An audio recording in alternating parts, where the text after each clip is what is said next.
Hello, everybody. Mark Schaftlein with you, and this is the Schaftlein Report. It's Wednesday's edition, and we're broadcasting from the Midwest today, from beautiful Louisville, Kentucky, where it is gorgeous out today. And I have Tom Amintha from the great suburbs of Chicago. Tom, welcome back to the show. Happy to have you with me today. Yeah, happy to be back, brother. And I was telling you this earlier when we first hopped on. I'm so jealous. One, the weather is gorgeous in the Midwest, especially in Louisville, and two, it's the start of rare bourbon season. And as a bourbon guy, the fact that you're in Louisville scooping all that up, my friend, like, I know you're there for a family reason, but still, like, if you're not taking advantage of that, I am openly questioning our friendship at this point. Well, next time you come to town, my brother's got in the liquor business. You'll have to stop by his store. He's got some really fantastic stuff there. Absolutely. Hey, listen, speaking of like visiting and traveling and things that are sort of happening out there, Tom, it's interesting that we've got a lot of division in the country. We know that. But I mean, never in my wildest dreams did I think, okay, a judge who made a decision on the Trump piece, basically the judge stopped the proceedings, granted the special master request. Tom, immediately before literally the ink is dry on the order, left-wing media, CNN, MSNBC, other outlets, Washington Post, New York Times, they're attacking the judge. Give us some perspective on this. I mean, in this a little bit over the top. So here's the thing. I would have been totally team you with that if it wasn't for this morning when I watch Bill Barr, who used to be the biggest meat punching bag in the Trump administration, defending his policies and taking the shots, coming out on Fox News, no less. So, like, if we're going to talk about the media, let's be fair, saying this is a mistake. That was when I said, because to me, I don't understand the special master. Like, I've tried to, like, it still kind of confuses me. But at the same time, the concept that the judge had of extraordinary circumstances of a former president, I agree in principle that should have special care. But Barr took a shotgun to a lot of what the Trump's lawyers are saying and just shredded it. And to me, that's what I'm starting to pay attention to this and wondering, like, I'm not ready to say this is the left-wing attack anymore or, a biased attack, because there was nobody more loyal until the January 6th, insurrection talk than Barr. There was no one who was a more rigid supporter of him. And he can't be the attorney general without being a very solid, practical, pragmatic legal mind. So to me, I think that we have to acknowledge who he is, what he represents, and whether he disagrees with Trump or not, he is still one heck of a conservative legal scholar, right? Like, he has always been that person before, after. So the fact that he has very serious problems with this, again, like, I am now at the point where I need to do more research, even more than I already have done, and understand more. But whereas before I was like, the National Security Commission can still look at this. All the intelligence apparatus can evaluate this on the merits of, are we compromised, which is the most important thing to me, because if we have an agent in danger or we have a technique to gather intelligence that was violated, we need to know immediately and we need to shut it down. And I would have been furious with the judge if that had not been allowed. So I was already like, let's let a legal process play out, and let's acknowledge that a former president, getting a warrant served with a subpoena is already rare. These things that he had with these classifications is super, super rare. But the fact that Barr's come out and said, no, I have a real problem with this. This is where I need to, again, educate myself a little more personally. But I'm not ready to be like, was this an attack? Was it not? Like, there's something here that was a little unprecedented. And I think that warrants a reasonable explanation. I have the utmost respect for Bill Barr. I've been a big supporter of his for decades. I'm perfectly comfortable with Bill Barr expressing his opinion. My point is this: we're still gathering a lot of facts and information. And I think to criticize a judge who made a legal decision right out of the gate before the ink is dry, I think it's a little over the top. Let's give the judge a little bit of leeway as we give Bill Barr leeway. And let's let things slow down and get all the facts settled out before we start shooting arrows at people. And that's sort of my point where I'm coming from. again, I agree with that in the macro. The other problem, this I'm looking at Trump's legal team. He couldn't get the right lawyer in there forever. They delayed. They took the full 2 weeks before they even asked for it. And procedurally, okay, if the contamination team had already gone through and already reviewed, and again, this is where my understanding of the legal system fails. And I do not, I'm not a lawyer. I've never pretended to be a lawyer. I got a degree in poli-sci, so I can like explain the 3 sections of government, and we've done that before, but this is very clearly in one. I found it a little, it felt like it was taking a really large step backwards on some levels with the way that she ruled this. And I can understand the frustration there because, there does need to be some accountability from the Trump side of this, where it took so long.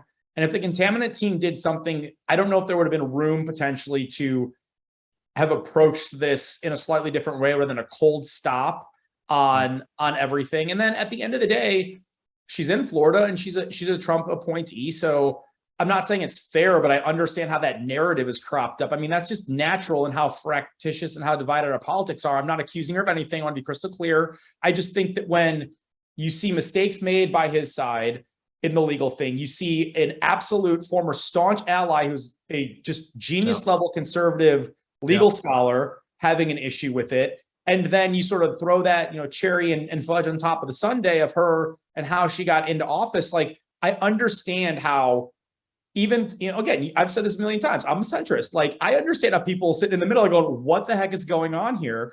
I do think that we also live in this world that if you don't get it in 5 minutes or less, you're like upset. And I agree with you that a little, slowing something down a little bit, being pragmatic, being deliberate is never a bad thing, especially here. Because I do agree with the judge about these being extraordinary circumstances and extraordinary times. I wish that we could be a little more breathable. And I also wish that we weren't so divided right now, because if you read what was said in the Washington Post, if that's true about one of those documents being so compartmentalized about a foreign government's nuclear capability, again, like, I can't emphasize this enough. If that was the document, and I emphasize the and if that was found, okay, if that would have been in my possession, okay, I would have walked out in handcuffs. Actually, I would have walked out with a big black eye and handcuffs, because I would have hit the pavement hard. Okay, like, I can't emphasize enough to your audience about the seriousness of that report and the serious and potential damaging nature of that if that got out into the wild.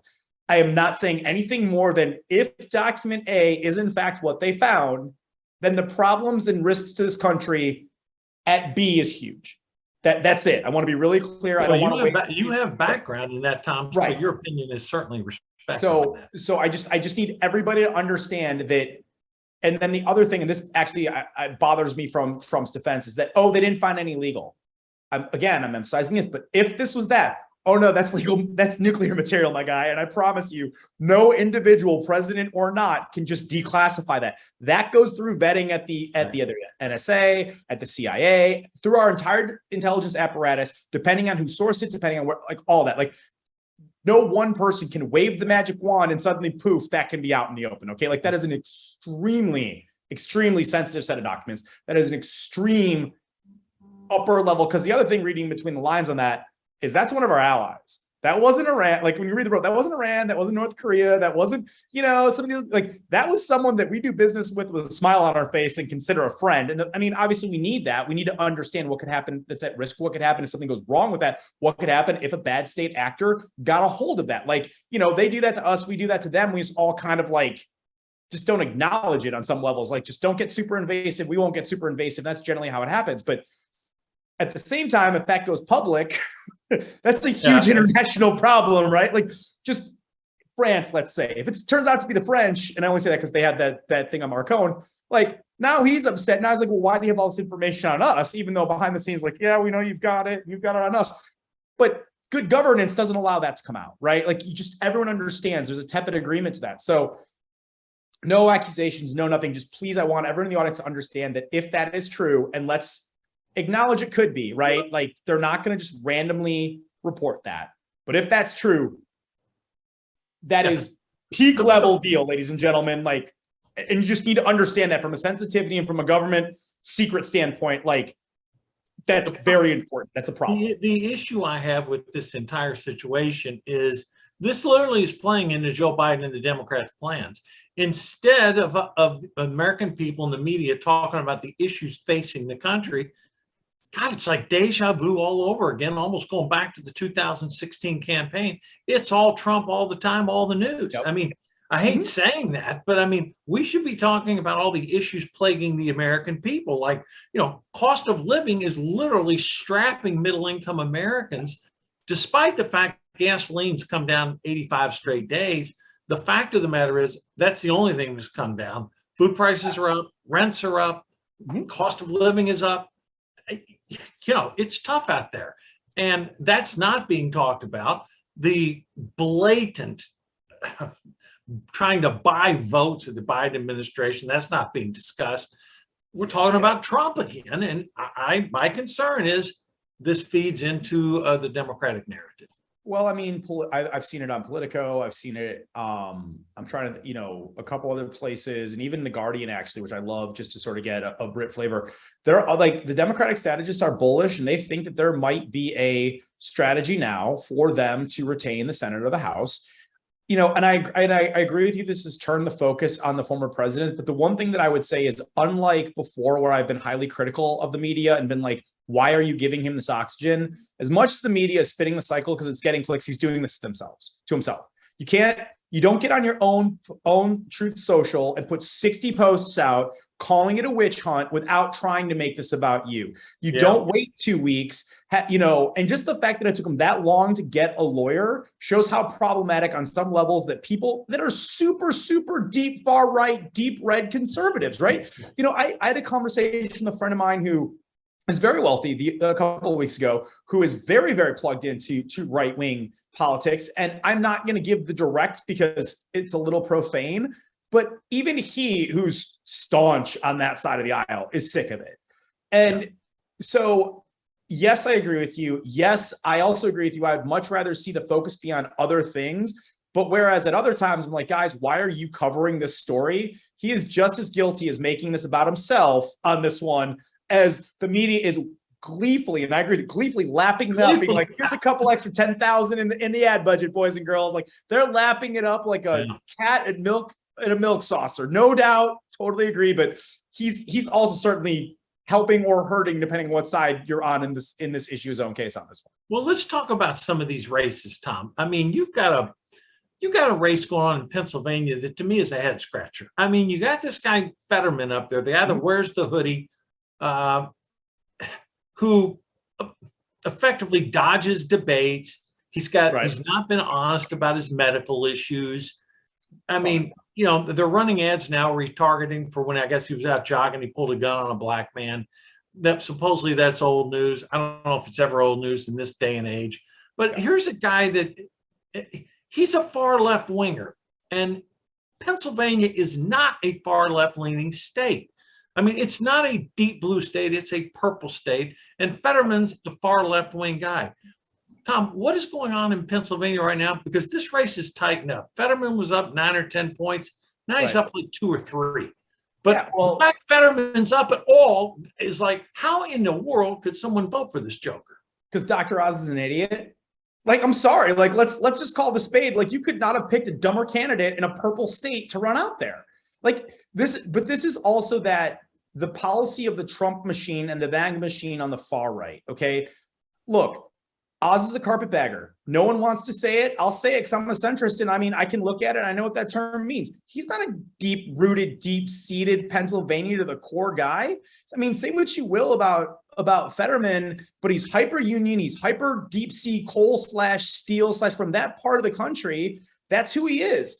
I don't particularly like him. I agree with you. He's a little too far left for my taste, certainly. But when you're going to take that guy who has that deep union root that really, really appeals to the bluest of the blue in that purple state, and you're going to run Dr. Oz against him? But Fetterman's a trust fund baby. He never got his hands dirty. I'm not saying he did or he didn't. I'm saying that's how he grew up. I'm saying that's what his legacy is from. And he's played that his entire political career, right? That is always who he's been. He's always this big rough and tumble. dude, he likes rat rods, and like he just appeals to that base, right? And he's been doing it his entire career. That's his family sort of legacy. And so, yeah, of course he's got that side of the aisle. And then on the other side, you know, he's not seen as a real true quote unquote Pennsylvanian. He's seen more as a reality star, the same way that Trump is. It's part of the reason Trump likes him. He's also he's gotten better about it now that he's gotten a better PR team, but he's being super disingenuous about the houses he owns and the money that he makes, and like trying to like slough off some of that, you know. There's no need for that. Just be who you are. If you make a ton of dough. And he didn't do it. And so when you got a guy who has a, you know, at the end of the day, Fetterman has probably absolutely run away with this election if it wasn't for the stroke. Like the GOP should be super, super happy that he had that stroke, and super, super happy that they can keep hammering away at his health and is he fit for duty and all that other stuff. Because if not, this one would have been a walk. Yeah, like, I mean, you know, we don't ever wish ill health upon it. No, I agree. And I'm not saying that. I'm just saying, like, but if you want to look at this, like he was running away with it. And the fact that he could get off the campaign trail for what, 6 to 8 weeks or something like that and do nothing. No one survives that ever in a race, and he's still up. That tells you just how much of, like, again, I don't particularly like Herschel Walker. Okay, I've got a lot of problems with him as a candidate, but at least he's a native Georgian. At least that man can hold up. He's got Georgia red. Yeah, he's got that through and through. Yeah. He is who he is, and whether you like him as a person, you like him as a candidate or not, he is that guy. Oz isn't. He's never has been, and he's running up against a guy that is. So, you know, and then he played into all the reasons that people wouldn't like him, and it's just, I think for Oz to win, he's going to have to make this a referendum on Fetterman. I think that's going to have to happen, because you and I both know Fetterman gets in the Senate, they're all going to vote like Chuck Schumer. Democrats, as a rule, it doesn't matter whether you're a liberal Democrat, a moderate Democrat, or conservative Democrat, like Joe mentioned. At the end of the day, they vote for the liberal policies that Chuck Schumer endorses. So if I'm Oz, I'm running against Fetterman and Schumer, but you know, that's just me suggesting what he ought to do. I mean, yeah, I think you're right. I mean, that's the way that I would play it. And I mean, if they this is one of those where, you know, where I said I was last month, I was begrudgingly impressed that the Democrats got their hands dirty by knocking Meyer out. Like, they're going to have to go to the deep dark of the GOP playbook on this one if they even want a chance, because the fact that he can still be up, I think the last time I saw was either 3 or 4 points. Yeah, that's right. Outside the margin of error when I saw it. I can't remember which one it was listed at. After taking all of that time off, after having something that should have disqualified any other reasonable candidate, to the point where, and he also got sick early enough where they probably could have run the special, you know, primary. I believe I'd have to double check, but I believe Pennsylvania can have that if someone's incapacitated. They still ran him out there. And I mean, like, that again, like, that tells you everything you need to know about kind of Oz in his position. And like, again, like, they're gonna have to get ugly, and they're gonna have to get nasty if they want. They're gonna have to, and that race will tighten up, I predict. But it right now, Fetterman is 3 or 4 points up. You know, now if Fetterman wins that race, that's a 1 pickup seat for the Dems. We have to go across the country to Nevada, where Adam Laxalt, he's slightly ahead in the polls over Cortez Masto. That one looks like it could flip Democrat to Republican. She's highly unpopular in that state. She's been a politician there for the last 10, 12 years. That one, very tight, Tom. That could offset what potentially could happen in Pennsylvania. I guess what I'm getting on this, Pennsylvania sort of, if you're a Republican like I am, that's a potential loss, although Oz can still pull it out. Nevada, we could still lose it, but it looks more and more like it could be a Laxalt win. So again, you're playing off Herschel Walker. If Walker were to defeat Warnock, that's a pickup. You know, because that seat, Georgia, it currently has 2 Democrats. That'd be a pickup for Republicans. Then you go down the line and say, okay, well, what are the other opportunities? I still think Republicans hold serve in Ohio. North Carolina is very tight. That race could go either way. You know, Wisconsin, where that race is extremely tight. So the Senate is clearly in flux, Tom. It could. Oh yeah. Someone that tells you, if someone says, "Hey, we know what's going to happen in the Senate," nobody knows. It could go either way. And they knew that, honestly, from Jump Street, right? Like, so I mean, to go back to Nevada really quickly, I think that because Nevada is one of those states that really population density is in Reno and it's in Las Vegas / Henderson. That's where it is. and those are casino towns. Okay, how much the Dems can compromise with the unions that run those towns to get them to support. That's where I think that race ends up. If they sort of hang back and they don't tell the Teamsters and the gaming unions and everything don't really tell their people to get out and vote, I can see the Republicans sniping that seat. But if, especially in the last 30, 40 days, some sort of deal is struck and they just pour the money in and they tell all their people to get out and vote, that's always the hard part in Nevada, right? Especially for a Senate or especially for a those purple seats. The tough part in Nevada, Tom, is those casino workers are being significantly affected by the inflation that's going on in the country right now. And I mean, big time stuff. And there's really only one party to blame for that. You can't hang that on Republicans at all. But the flip side of the coin is that those unions know how to whip votes the way that the best whip in Congress can do it. And and that's why it's very clear the unions are hanging back and seeing what is going to happen. But if they get some sort of sweetheart Democrat deal, inflation or not, you know what they're going to do with the whip of votes, and you know what is probably going to happen. That's how it works. There are not a lot of states, or really a lot of, there's some House Senates or some House seats that can do it. There's not a lot of states that can really do that. Nevada's one of them. North Carolina has that sort of ebb and flow. The fact that you had Burr, who's retiring, who was a Republican. History sort of says, and I lived there for 12 years, that I would be leaning slightly towards a Democrat there, but at the same time, for the factors that you just mentioned and everything like that, I could see them holding serve. It's tight. I don't think anyone's going to know. That's one of the deepest purple races until maybe election night. I agree with you. In Ohio, they should hold serve. I will say Johnson is woefully unpopular up in Wisconsin. And if there's another place where it's going to flip blue, and I want to be really clear, it's not the state so much as how much they dislike him, right? They do not like him up in Wisconsin anymore. They think he's a Trump hack, and Madison has enough sway, and there's enough people that graduated from Wisconsin, Madison, and Milwaukee, man.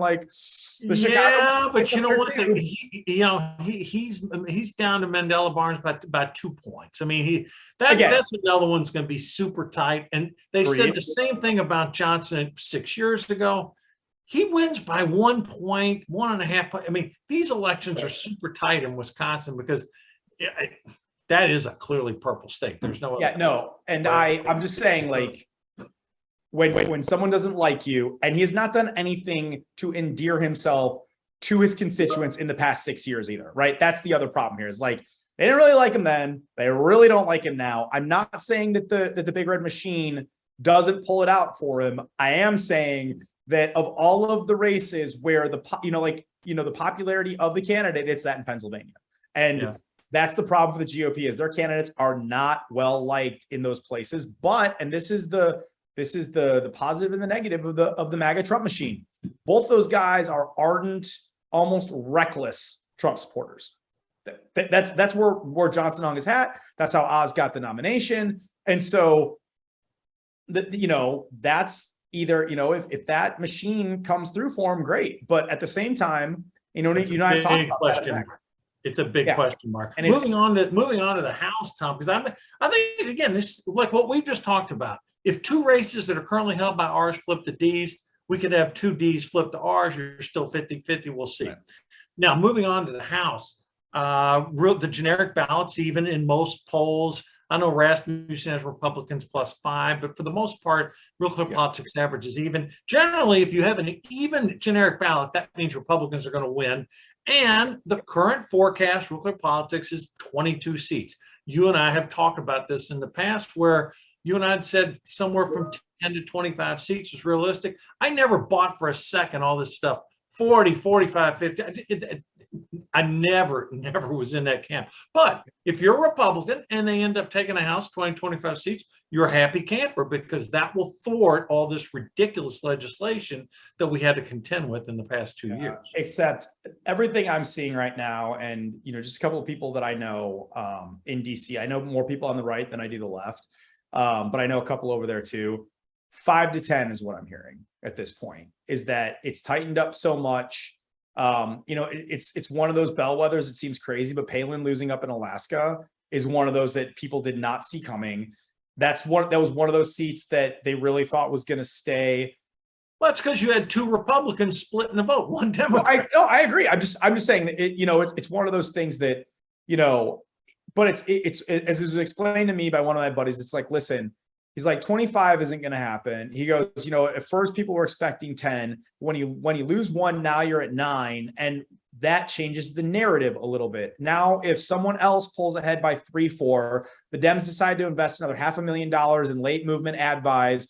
They clip the seat, or suddenly that, you know, you get a couple of polls one way or the other going outside of margins of errors. Those are the things that the strategists are looking for. Everyone knows how tight the House is. And at least from what I've seen, a lot of the GOP and the Democrats are really sort of hoarding cash to see who can do it on their own steam and who can, you know, who can go from there before the machine invests. And if that keeps happening, you know, if you know, what happens if that Dem gets out +1 outside the margin of error 45 days and gets that $500,000 bump, right? That's where, to me, I think the danger lies for the party. And I think that whoever it is that's looking at the Ouija board or shaking the magic 8 ball on both sides for this has really got to be right. But if they're more right than they are wrong, you know, it could be one of those things. But I think that the net upshot to that is that, you know, Clearview politics, you know, has it about dead. But when you factor in the leanings, I think the Republicans pick up 7 now. And to me, that feels about right. That somewhere in that 5 to 10 at this point, unless something radically changes, just feels right for all the things that you said. One, gas is coming down. Okay. And that is the thing that all of us, when it comes to inflation, and you know this, working with the economy as much as you do, that's the one thing that Americans really freak out about, right? They don't think about the extra quarter per pound they pay for chicken. I mean, I do, because I'm nuts, and I think 25% increase, it bothers me. You know what I'm saying? But they don't think about it quite the same way. They don't think about, you know, but gas is the thing that freaks everybody out. Every time that keeps going down, that helps Biden's case. The fact that, you know, they got that big legislation package through and they got Manchin on board, you know, that less to the right, but to the left, that shows unity and it gets people more excited. You know, you and I weren't sure what abortion was going to do, but abortion is playing on the left right now. And the combination of this sliding just enough, inflation tamping out just enough, and I want to emphasize inflation in the minds of the average American, not necessarily the way you and I see it. I think that sometimes people who understand economics and understand what's really going on, we get frustrated because it's like, it's way more than your gas price, dude. But that's what a lot of people see. I think that again, to me, trends to that 5 to 10, and that's where things get dicey. And that's where, you know, I don't know if McCarthy ends up as the Speaker of the House or the Speaker of the House, and like whoever it is really going to have a strong hand and really going to have to whip the votes. If it comes 5 to 10, I'll say you're more right than me. I'm still in that 15 to 20 camp. I look at, but again, we're commentators and we talk about stuff like this. So I mean, the factors I think will get there. I think at the end of the day, it is going to be a pocketbook issue. Yes, Democrats are going to vote. They're going to lose some votes on the abortion issue, more than we anticipated, I think. But at the same time, people are going to look and say, wait a minute, Democrats have the White House, the House, and the Senate. I'm not nearly as good now as I was 2 years ago. The old Ronald Reagan question, you better off now than you were 4 years ago. Most people say no, and the right track, wrong track of the country is upside down by 2/3. So I think at the end of the day, that will be the prevailing piece, but we'll see. Look, I'm going to give Biden credit for one thing, and I don't give him credit for a lot, but his strategy of divisiveness coming into the midterms, I don't know if it will hold up, but temporarily it's, quote, halted the bleeding of the Democratic Party, because these recent speeches, Tom, well, I mean, you're an independent, but did you view this as divisive? I mean, these speeches that he gave? So, and how's the independent viewer, such as you, going to view things like this? So I didn't like the prime time attack Trump, but not attack Trump of it all. And to me, that was definitely the optimization of his side, and that bothered me a little bit. I do think that this has always been the problem with Trump, and always been the problem with Trump's ego. Okay. It's so easy to rally your base either for him or against him. And that is going to create, like, Biden's got to whip his base, right? I think he went a little too far with that speech, but I'm not going to say he crossed this line to definitive division, because the lines are already so stark and they're so etched in granite right now that to even try and do what he's expected to do as a leader, This is where I really wish someone on the right could look at Trump and say, you're banned from your own social media platform to talk about yourself, pump up candidates, like raise money, but stop talking about yourself and stop talking about your legal problems, because it's just that easy. It's, again, like I go back to what Bill Barr said this morning. I go back to what I read that's being reported as the information that's out there over the past month. Okay. These are problems, period. I don't care that it's Trump. I don't care if it's Mark Schaftlein. I don't care if you're the person who happens to have it. If you have this, it is a problem and it needs to be addressed, period. Yeah. The fact that it is now this hyper divisive person, the fact that it is this person who some of this response is just so out of touch and so dismissive of the problem that is actually there. I mean, like they found like 30 something folders that had nothing in there that are listed as top secret, as secret speak hat, as all these other things like that. At that volume probably gets me arrested and indicted. Maybe my lawyer helps me beat it in the real world. If he's good enough or she's good enough, maybe they don't. I don't know. But that certainly has me in bracelets in the FBI asking a bunch of really hard questions just for having that volume of those folders. Like it really is that big of a deal, ladies and gentlemen. So that's where I have such a hard time saying it's roundly divisive, because not only does he have to whip his base and get his people to the polls, he does, as the president of the United States, at this point, have to address this at some point. But at the same time, to your point, is this playing absolutely into his strategist doing the whole, like, this is the best case because the old man can go out there and has all the overhead air cover in the world? Absolutely. No doubt. It's just, I think it's a little more nuanced given the reality as it has been projected. And even when I sort through my own personal BS meter, then just to say that he's purposely poking at something, I think that he's saying enough to let other people poke for him, which, as we've talked about before, is actually one of Biden's strengths, right? Like he knows how to, well, I'm not saying, I'm just saying, and behind him, everyone's just doing this. I think there's definitely some of that. Let me ask you a question. As an independent, what do you make of the blatant Democrats trying to buy votes with this fiscal irresponsibility on this student loan thing? What are independent voters? I mean, I know Republicans are against it, Democrats are for it. What do independent voters who are fair-minded, don't have a dog necessarily on the right or the left, but how is that playing out, Tom? It's funny because as an independent, I actually would have split the difference.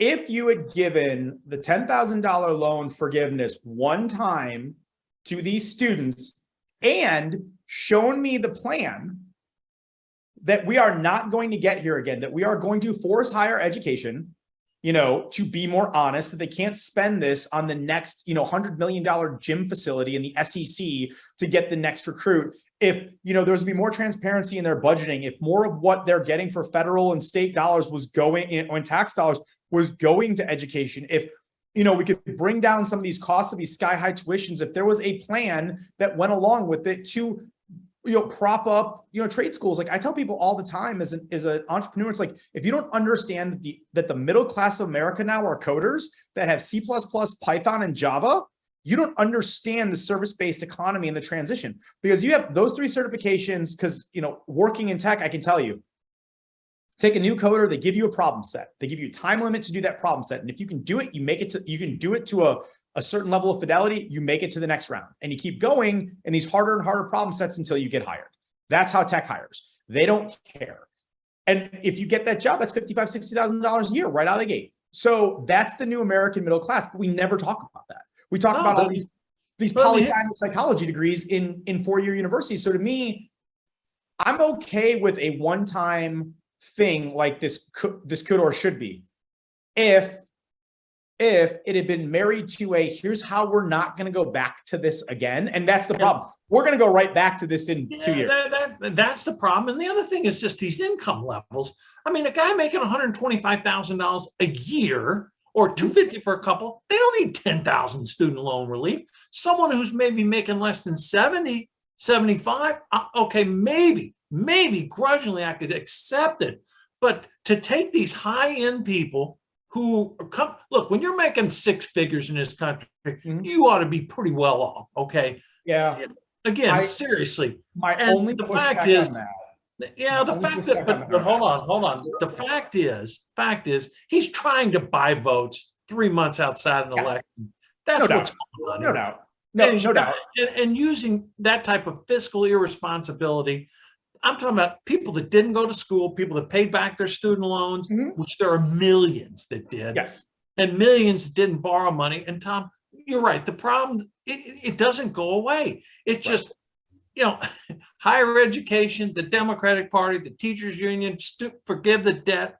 It just, to me, is bad policy and it's fiscal Agree. irresponsibility. If And everything they touted on the quote savings from the inflation enhancement bill, as I call it, they call it the inflation reduction bill. All those Right. potential savings are gone. So don't pretend that you're doing something. I don't know. I think people are going to see through it. I got no no, the problem. only thing I would say on the 125, I know enough people that got master's degrees. That's the only way they got to that income level and what they're under. You know what I'm saying? Like there is now I will also be very, very quick and clear to point out that, that erases this is going to the low income people argument, right? Like I really don't have a problem if you ended up with a master's degree and you're $85,000, $90,000 in the hole or more. Like, I mean, I've got friends that when they got their MBAs, they were $250,000 down. Like, now granted, they're going to make it back because they went to, these are like Wharton, Fuqua, Booth, Kellogg. Like, if you know what I'm talking about, you're not know exactly. That costs that much. Like, so we know they're going to make it back. They know they're going to make it back. It's why they made the investment. But I can bite down that. I just wish the administration was more honest about, because that's middle class, right? If you have that much, you're middle class, you have that much of a debt load and you're making that until you pay it off. So I at least understand the framework and the concepting there. I wish that they had said, if you're 125, you get 10K provided you had X amount of student loan. Like, the 10K has to be, I would have probably anchored it to a percentage of your net load. I think that would have made more sense. It also been more cost effective for the government. But yeah, like, again, I go back to the fact that there's no mechanism to prevent this from happening again. And to your point, I mean, I absolutely agree this is a buy vote. I mean, to the point where he announces it and every legal scholar in the world is doing the Bill Barr on this with the special master going, I don't know if you can do that, Joe, like, Mr. President, I'm not sure that's your thing, right? But like, because it's a pretty aggressive, it's a pretty shameless plug for that side, and it's going to work on some level. Well, he hasn't been sued yet because I'm surprised that first lawsuit hasn't been filed, but someone's got to find, get stature to be able to do this. Will they do it? I don't know. I thought it would have already been filed by now if that was the case. But has he signed it yet officially? No one. No. Yeah, I was just saying, like, because I don't think you can file until it's been signed. No, and the thing is, Pelosi has said he didn't have the legal authority to do it. This will get challenged. Maybe a constitutional challenge. I don't know, but to me, it exemplifies everything that could be wrong. Anyway, let me shift. We got a couple minutes left. A couple things, just crazy stuff popping out. All right, you're in the technology business, automation. The state of California, I'll just get into this. Fast food business. They have now established a board to oversee the fast food industry.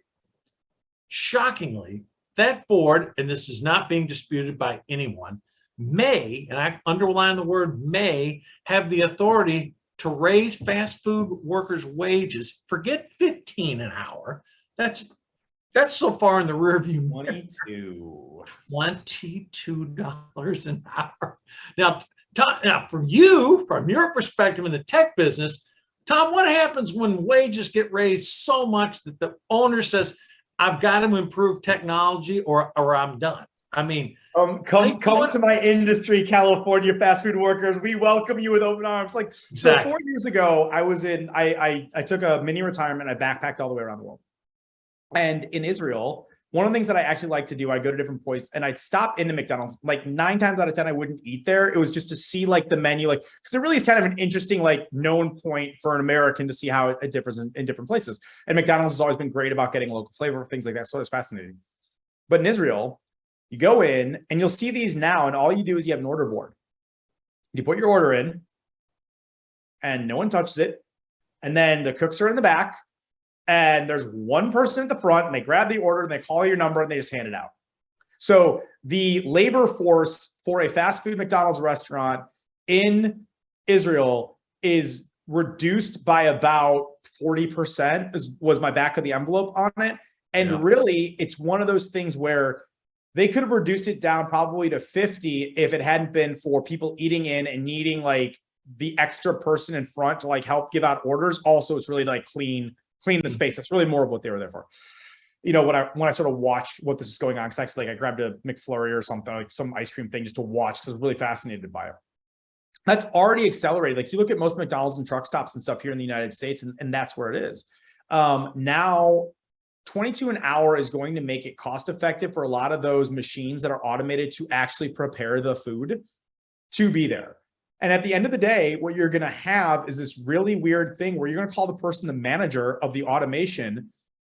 And if you have one person, if you have one person to manage the machines plus 2 or 3 per store to fix and maintain the machines, well, yeah, I'll pay you $25 an hour for that. Are you kidding me? Like that's a proper. Wait, you mean economics balanced out again? Like, you know, wages versus who could have seen that coming? But am I going to pay the kid, you know, behind the counter or to prepare the food? No, it doesn't make any sense. And it's like all you're doing is accelerating the automation of the process the same way they are in, you know, in Scandinavian countries, in Israel, in all these other places where it's like, listen, I understand.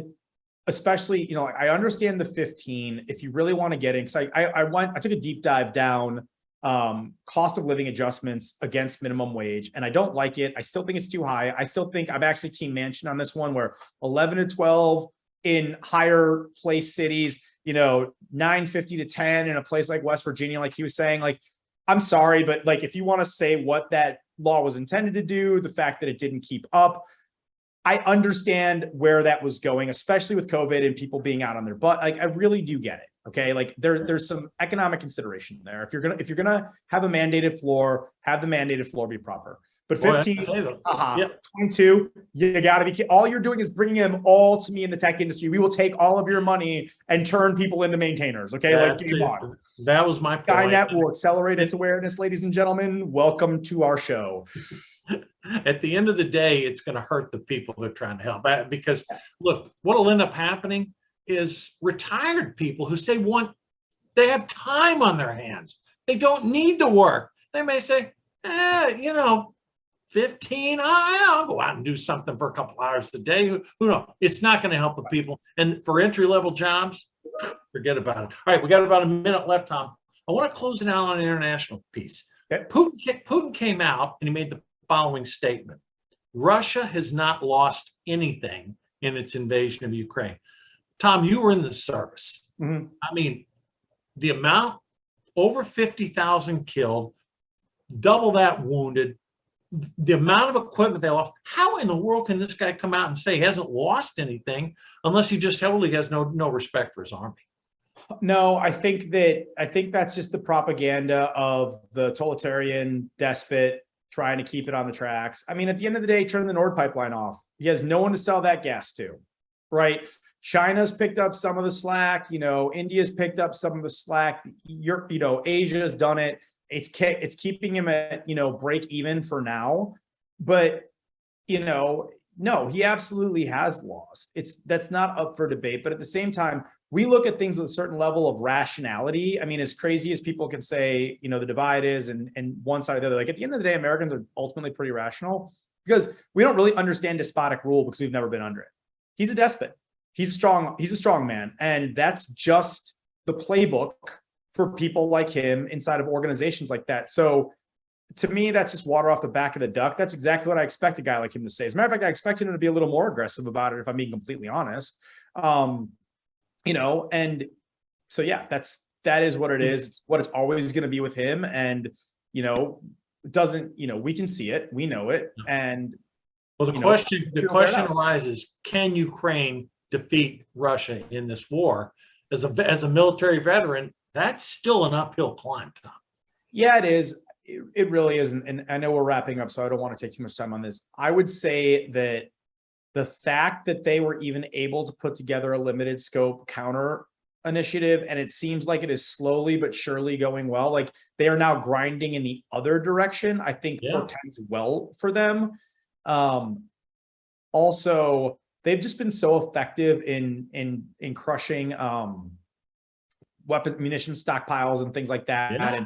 And when there's a key line of communication that really needs to get blown out, like that bridge last week, they do a good job of handling that. So I would say this, whereas before I wasn't sure, now I think they can win. I'm not going to say they will win. Whereas before I ultimately thought it was going to be a stalemate. They'd draw up some treaty.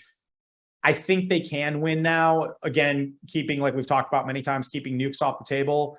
Will they? I'm not ready to say that. I just don't know. No one really knows how much equipment Russia has. No one really knows how many troops Putin can ultimately throw into that meat grinder. And every loss on the Ukrainian side is far more precious and valuable to them than it is on the Russian side. And it has to be taken into account always and forever in something like this. But whereas before I thought it would have stalemated in a treaty, now I think they can win if it keeps trending in this direction. Well, Tom, we're going to stay on top of it, and we're going to cut through the propaganda. And again, your independent voice of reason, I know our viewers greatly appreciate it.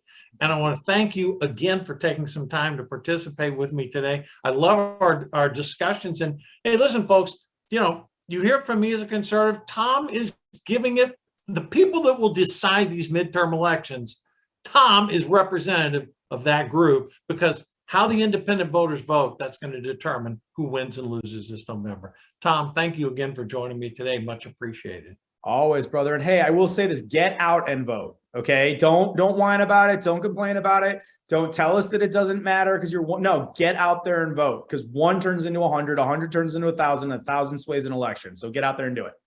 I second that. All right, folks, that's it for today. We'll be back on Thursday. Have a good evening. See you tomorrow. Thanks for viewing.